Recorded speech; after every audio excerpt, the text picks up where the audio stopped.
It's December, which means my craving for gingerbread is in full force, and because I don't do a lot of baking, two problems come up. One, it's kind of hard for me to satisfy this craving, and two, I don't do a lot of baking, so I actually don't have a recipe for gingerbread. But luckily enough, someone close to me let me use their recipe, so I'll be adding their names in the description. Thank you very much. I did make minor tweaks, add a little bit of nutmeg, add a little bit of cinnamon, but whole in whole, it's their recipe. I'll give them full credit. Now, as for gingerbread as a whole, it's the best cookie. Yeah, we got chocolate chip. Yeah, we got sugar cookies. Yes, we have oatmeal raisin. Come on. Come on. Gingerbread. Gingerbread. It's the best cookie. Let's begin. This is a prep-heavy episode, guys, so it is time to prep. First things first, we're going to get all our ingredients out. So starting off, we need 2 cups of all-purpose flour, a teaspoon of baking soda, half a teaspoon of salt, 2 teaspoons of ginger, ground, 1/8 teaspoon of nutmeg, and cinnamon. As for our wet stuff, we're going to need 1 beaten large egg, a half cup of molasses, yes, the sticky stuff, 1/2 cup of brown sugar, and half a cup of melted butter brought back down to room temperature. Make sure you bring it back down or it'll start cooking the eggs when you start combining everything. Now, in a large bowl, we're going to put all our wet ingredients. So, molasses, use a spatula to get everything else out. Start stirring and add the butter. Try and get it as incorporated as possible before we start adding the brown sugar. Now, you're going to keep on stirring the brown sugar until everything is incorporated, and we're going to move on next to the egg.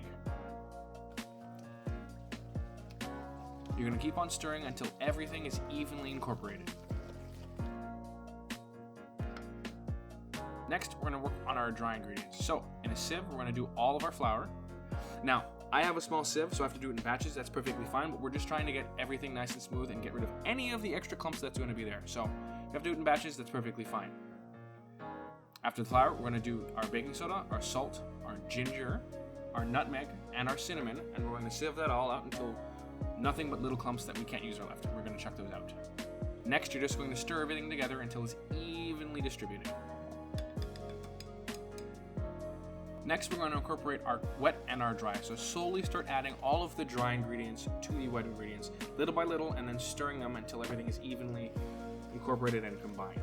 However, disclaimer, if you have a stand mixer, you may want to use it because this is going to be quite an arduous task if you're doing it by hand.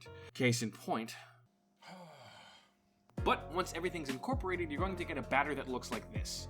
Next, you're going to get saran wrap and you're going to lay it across a cutting board and you're going to put out a third, half, as much dough as you'd like, and then we're just going to fold it to make sure it's nice and even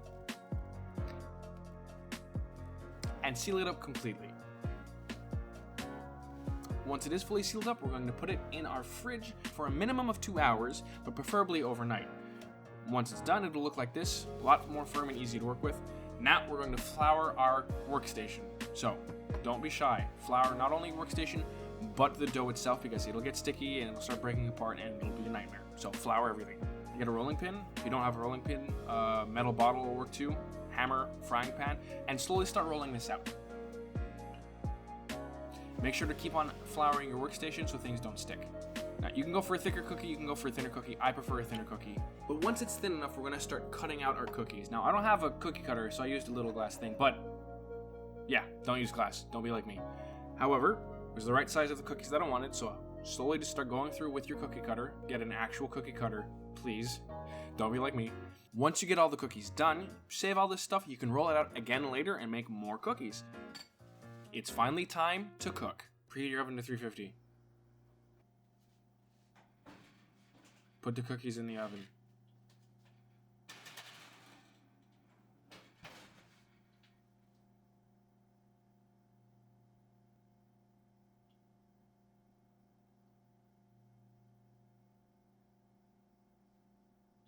Once the cookies are done, you're going to take them out and transfer them to a cold plate to cool. If you have a wire mesh, that is preferably. I don't, so a cold plate will do just as fine. Transfer all the cookies, and if you have more, make more. It is time to plate.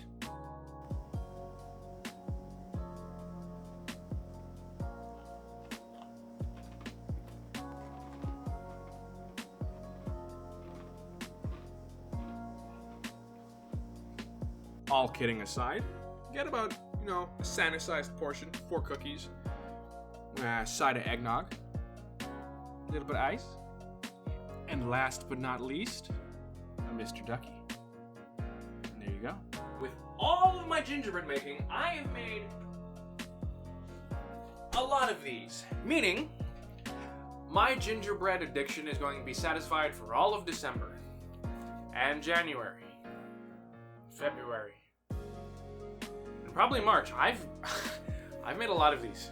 Anyways, thank you for watching. Remember to ring that bell for notifications, hit the button for subscription so you can see more of my stuff.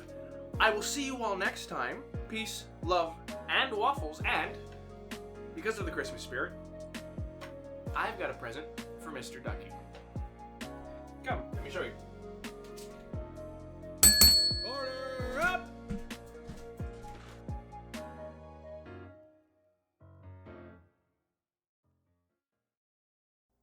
I know! It's a giant duck cookie! It's for you! Oh, you're welcome!